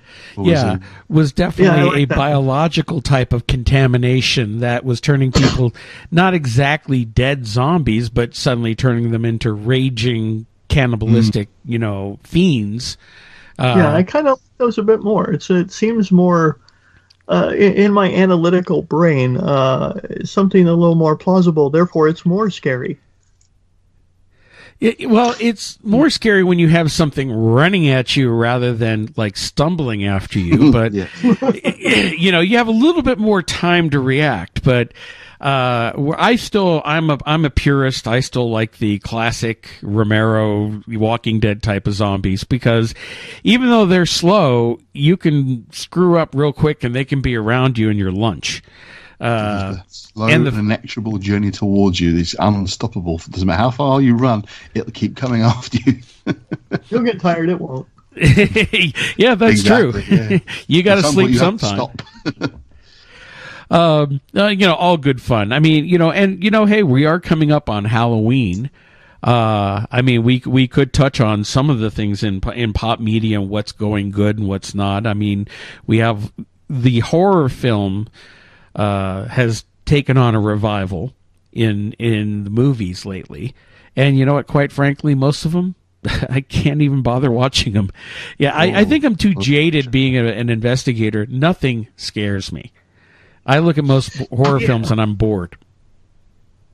Yeah, I'm actually trying to put together a film with one of my friends and co-authors on a lot of books, Kevin Eads, to put out a film called Dark Asylum. We've got some pretty cool names from one of the side perks of going to the horror paranormal cons is I get to meet actors and make friends with them. So, I took Kevin's book and turned it into a screenplay with him, and we're trying to get a few people together. And it's more of those, ghost tales at an old asylum that burned down sort of thing. So I do think that horror is one of those things that has always been around since the black and white early days of Nosferatu and the Universal monsters, all the way up to now, where sadly I think they rely way too much on CGI. But I think it goes back on the idea that this is why we had fiction and plays and things back in the old days before television, that people love to be scared. They want that adrenaline rush. Just because we're logical and think that, there's nothing out there for real, when you turn out the lights, we all kind of hunker down and hear a noise, and we're still afraid, just as if we're, in our primal caveman days. Absolutely. One of my all-time favourite films of any kind is The Haunting, the original 1963 version in black and white. Have you seen that? I haven't seen the original. I did see the modern remake. I'm sorry. Just dreadful. That was absolutely awful. Get hold of the original 63 edition of The Haunting, Robert Wise. It is. I often tell this story. When I was about 14 years old, I had a friend stay over for the weekend, and we saw this. See my friend's crappy old horror film on TV. Thought I'd be laughing. Watch that. We didn't sleep. We scared the bejesus out of us. You don't see anything. It's all noises and thumps and atmosphere. But my God, it's brilliant. And that's the kind of film I love. I don't like it the same as you. All the CGI stuff, not my cup of tea at all. I mean, I love films like the Blair Witch Project. You never see anything. And the modern version of that, you actually start to see the Blair Witch. It's like, no, that's not the idea. It's all about the fear. It's great. Yeah. Alfred Hitchcock, where it's all in the mind and what you think you hear. Absolutely. Although I say I like The Haunting because it's not all in the mind; it really is the house that's doing it, and that's what's. Because it plays that idea throughout the whole film. Is it just the woman's imagination? There's a small group of researchers who investigate in this house to see if the afterlife exists or not. And you're thinking, is it in her imagination or is it real? And it goes and think, no, this is real. There is something about this house that's not right at all. But it's not rattling chains. It's not that kind of ghouly, ghostly monster. It's just weird things happening. It's well worth watching if you can get hold of it. It's all black and white, but the black and white adds to the film. It doesn't take it away at all. It's brilliant. Hey, yeah, I'd love to watch that. Have you seen it, Mark? Oh yes, the original I have is phenomenal. Yeah. I like some of the older ones when they're going more on tension and rather than jump scares and special effects. My two they had to. Yeah, well, my two favorite ghost movie or haunted movies of all time, horror movies, I wouldn't exactly call this one horror, The Changeling with George C. Scott. Brilliant haunted house movie that surprisingly, from a paranormal research standpoint, got it 90% right. Most of the film. Did you ever see that film, Eric? No, I haven't. It's with George C. Scott. It came out about 1980. He plays a widower. His wife and daughter get killed, and he's trying to start over, and he moves into this house in Seattle, and all of a sudden all these things start happening, and he realizes the house is haunted, but he's realizing what's there is reaching out to him, and it's a mystery of it has spooky stuff in it, but not super scary. And when he realizes who the ghost is, what it wants, he starts uncovering this big mystery on who the spirit is. And they have this seance scene, which is absolutely brilliant because it's the most realistic seance or like ghost scene that I've seen in filmmaking, period. Because they handle it. The only good one I've seen is in The Haunting in Connecticut. And see, I hated that film, and I never even finished it. I hated it, but I like some of the visuals. Right. The Changeling has a brilliant one because they even it was made in 1980 before they even coined the term EVP. And he actually had a something with EVP happening because he records his music, and he recorded the seance, and the voice came through, which wasn't heard at the time. A really well-researched and well-done movie. And then, of course, my favorite, one of my other favorites around the same time period, The Entity with Barbara Hershey. Oh, yeah, it's another good film. That is, I wish it had a bigger budget. And it was based on a true story, even though that they did fictionalize a lot of it for television. It is very loosely based on the true stories, and there's a lot of difference between them. Yeah, and I've interviewed Dr. Barry Taff, who was part of that case, and of course I have huge disagreements with Dr. Taff on what's causing a lot of this phenomenon because he feels it's all purely psychological. And I've experienced it enough to know it's not. So, but anyway, that being the case, still a brilliant, well done horror movie that using 1980s effects and not a lot of visual effects. It's more of that psychological standpoint. I think that's what makes me such a huge fan of the Blair Witch Project, which I know a lot of people hate, but let's face it. It's what you don't see is what scares you. Absolutely. Right. When I watched that, it reminded me of very real-life experiences back in the 1980s, exploring various woods in the UK during a time when there was undoubtedly activity going on. I mean, it was a guest we had on a few weeks ago, Eric, a friend of mine, which I know, Andy Collins, his sort of formative years of research were involved in investigating a thing called the Black Alchemist, which was a real person who was definitely up to no good, shall we say, to cut a long story short, in the southeast of the UK. And you did spend time walking around places like Clapham Wood and sort of investigating, and to be there late at night with the possibility of running into others who might be up to stuff that's not necessarily pleasant was very real. So that watching that film was more like true life for me rather than watching a fictional piece on a screen. But it was the introduction of that whole idea of the hand cam, the shaky cam, the you are actually there effect that really did have a major impact on modern sort of ghost films at the moment. There's a lot of those sort of shaky cam films around. I think partly because they're actually quite cheap to make because you literally are using the hand camera and that's all you're using. But there are a lot of them. Some of them are pretty dreadful, but there's one or two that aren't too bad. Right, and that's one of the things that kind of saddens me is when something like The Blair Witch comes out, or a groundbreaking new way to do film, and it's scary and everybody applauds it, or occasionally rags on it too. At least they were trying to do something unique, and then everybody jumps on it, and then they do horrible reimaginings of a similar type of thing just because they think they'll ride the coattails of the special effect that's being used.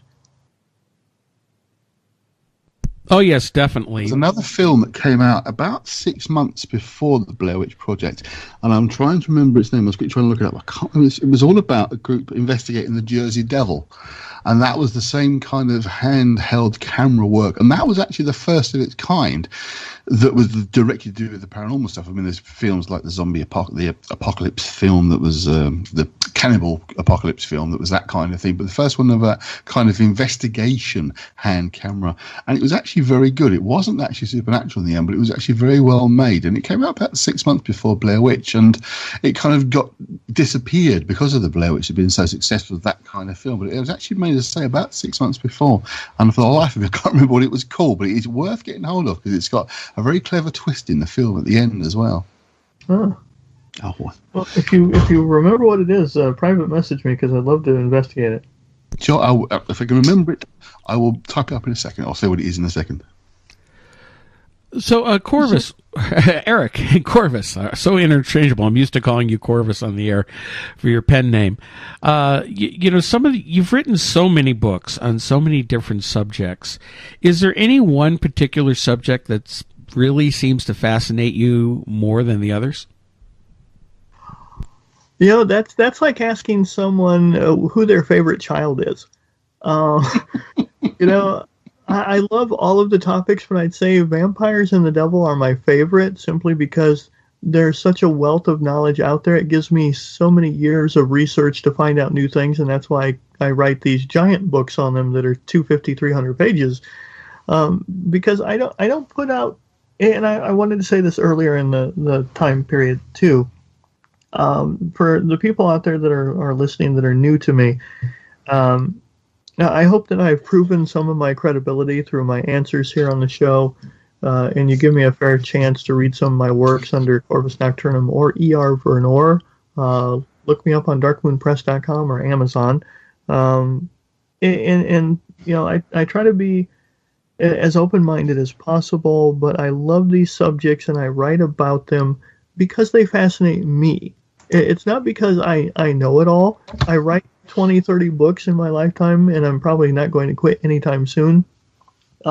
Simply because my mind is like a sponge. I'm so curious about one topic after another. That's why I jump from one subject to another.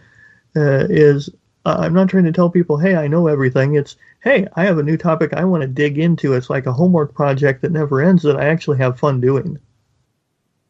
And, you know, you do what you love. And again, there's nothing wrong with jumping from subjects because they all still kind of fall under that umbrella of, you know, the strange, the macabre, the fringe of society. And, you know, they have that mystical quality to them.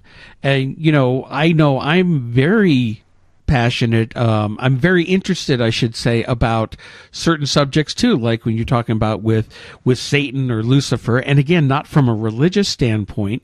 There's things in history that I'm very interested in because, you know, I also look at other subjects too that may overlap, that some people will laugh and say you're absolutely bonkers, it's crap.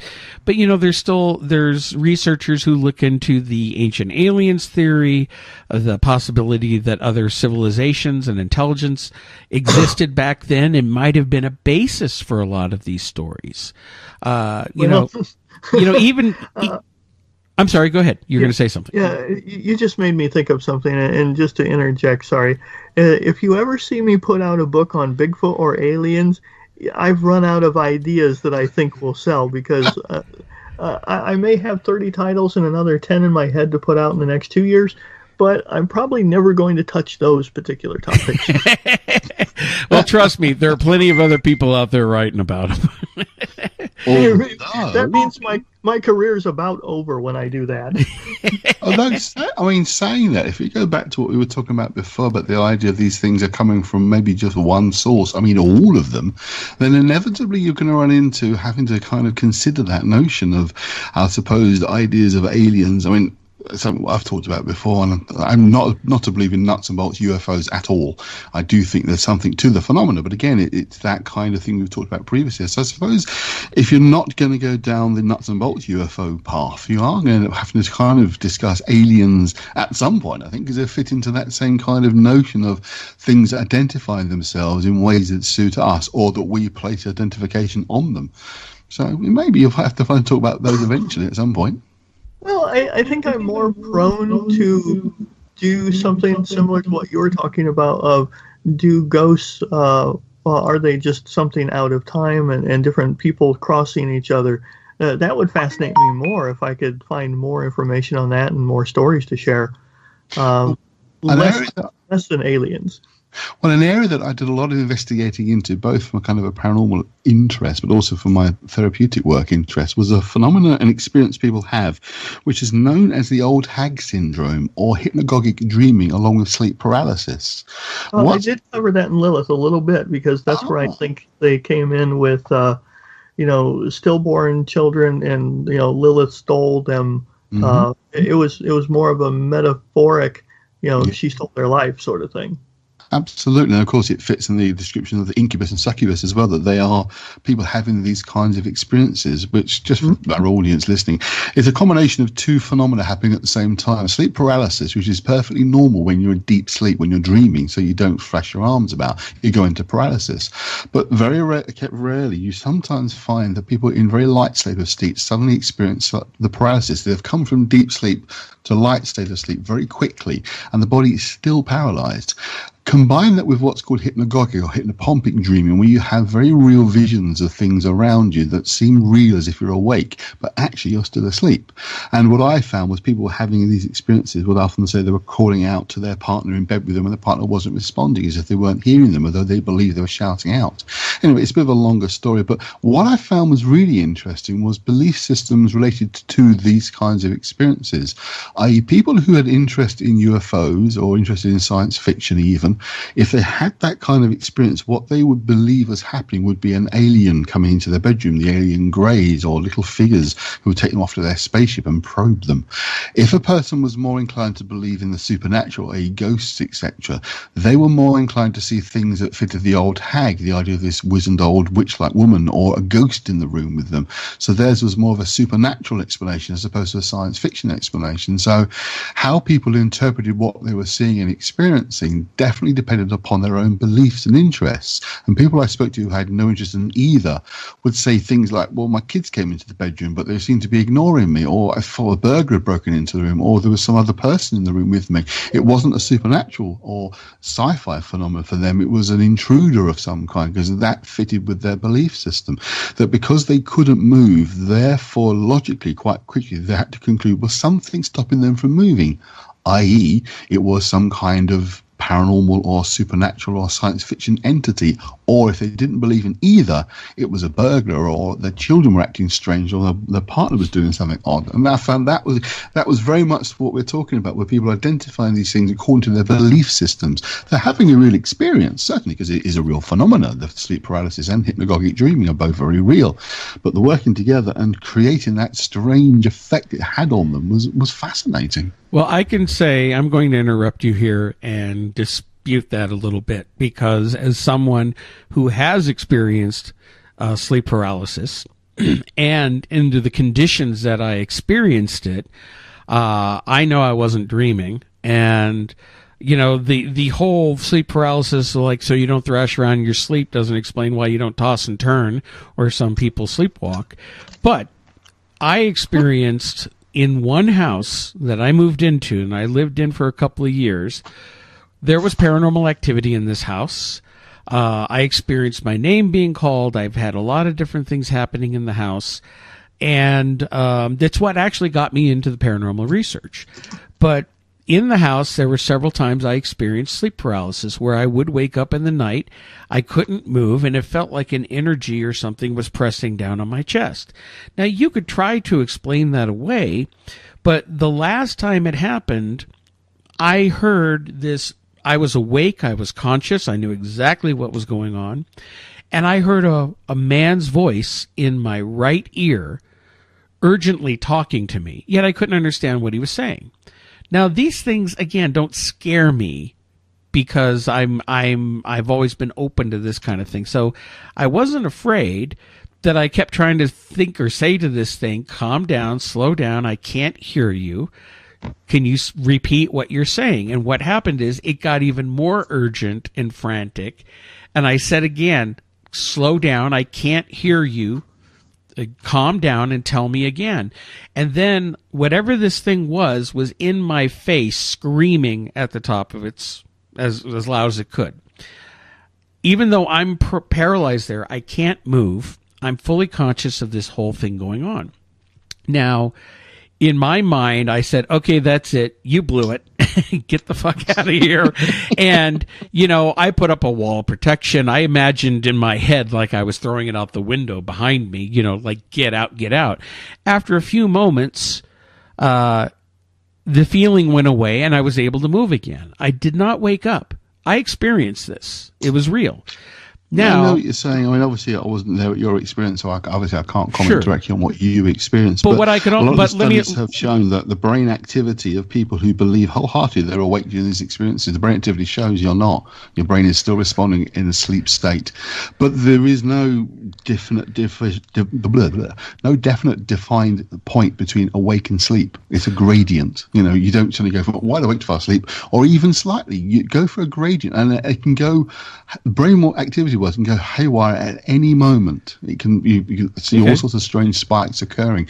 Now, some of the stories I encountered, and people I spoke to personally, they're very, very clear in their minds. They were wide awake. Absolutely. I mean, a friend of my wife, she experienced on more than one occasion a large cat sitting on a chest. I don't mean like a tabby cat. I mean like a jaguar was a description, or a leopard was sitting on a chest, looking at her face to face, staring at her. And she said, I was absolutely wide awake, and this thing was sitting there. I know it was sitting there. I could feel the pressure of it. She said it left marks on me.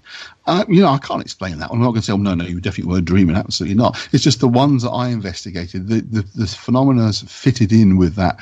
One of the most interesting ones from the non-paranormal angle was a guy I worked with who was from Scotland. He was doing his first art degree in Edinburgh, University of Edinburgh. And he said, whenever I was stressed out or I had work deadlines to meet, I used to have this same weird experience. And I know I was dreaming it. It'd start off, I'd be in my bedroom. It would look exactly as it's supposed to, except there was a bright orange yellow light outside, like you'd get from an old-fashioned street lamp. But he said, there's no light out there. I know there's no light out there. And then the light would come into the room and I'd see a figure at the end of the bed. But I knew I was awake, but I knew I was dreaming. So the only way I can explain it, I knew I was awake, but I knew I was dreaming, because he didn't believe any of this sort of stuff at all. And he said it was only when I was really stressed did I get this phenomenon occurring. He moved down to London, was working in the same place as I was. He was doing his now master's in his art. And again, he said, last month I was getting really stressed out. This exhibition we're supposed to be doing as part of his coursework. It's going tits up, basically. There's real problems with it. And again, that light was back outside the window. But I'm in London now. I'm not at my flat in Edinburgh. So I said, it's just either this thing is following me, or it is my imagination. And they say he's an art skeptic. He said, no, I know it's just my imagination. But he might have been wrong. It might have been something was following him around. I don't know. It's just this is the amorphous nature of these experiences. Have either of you gentlemen either seen the Netflix original or possibly read the book by Stephen King, Gerald's Game? Yes, to both. I haven't. No. Yes, I read the book. I read the book when it originally came. I'm sorry. Yeah, this delay in Skype. Go ahead. Oh, I'm sorry. Where the woman is shackled to a bed and her dead husband is in the room, and then she starts hallucinating, or she thinks she's hallucinating, and at the end of the movie you find that it actually was some killer in the same room with her, and she thought she was just making it up, and it was too real. Ooh, nice twist. Yeah, I read the original book when it came out, and I have to say that while it was one of King's lesser books, they did a marvelous job of adapting it and making it really interesting, because let's face it, it's a 2-hour movie about a woman handcuffed in bed. And her husband died and he's laying on the floor. And yet they follow the book. And that aspect, I was wondering how they were going to do that with the bone collector, as they call him. And I thought they did it really well. It was creepy. And then the fact that, you realize that it was real at the at the end. Sorry for spoiling it for anybody, but it just adds the fact that if he was real, what else was real? Right. You know, it messes with your head, definitely. Yeah. And that's what you guys talking about, of what you perceive and what you think you are, and when you're awake versus when you're asleep, and all these people that say, well, I know I saw X, Y, and Z. And that's what it made me think of. And a lot of King's work, actually, most of his best stuff was from his nightmares when he would write. That's often a very good source of information, particularly as a therapist. Obviously, I listen to people's dreams and nightmares. They do tell a lot about the psyche itself, what's actually going on under the surface. But we do have that interesting situation where you're going to get arch skeptics who are not going to accept it, no matter what you say to them, no matter how you try and explain things. I mean, just a pretty personal example, I've got a piece of video footage that was recorded by my wife, actually, not by me, that is pretty amazing in terms of paranormal activity. And it's been watched even by a professional cameraman who says, I can't see how you could have faked that. And that is really quite interesting what you've got there, aside from using CGI, which I don't know how to use. He said he don't know how you could have done that. Show it to my brother-in-law, who doesn't believe, and goes, he absolutely refuses to believe in any of it. So I don't know, trick of the light maybe, I don't know. But that's the ghost, that is the shadow of a person moving across the room. You can see the head and shoulders. Could be just trick of the light for all I know.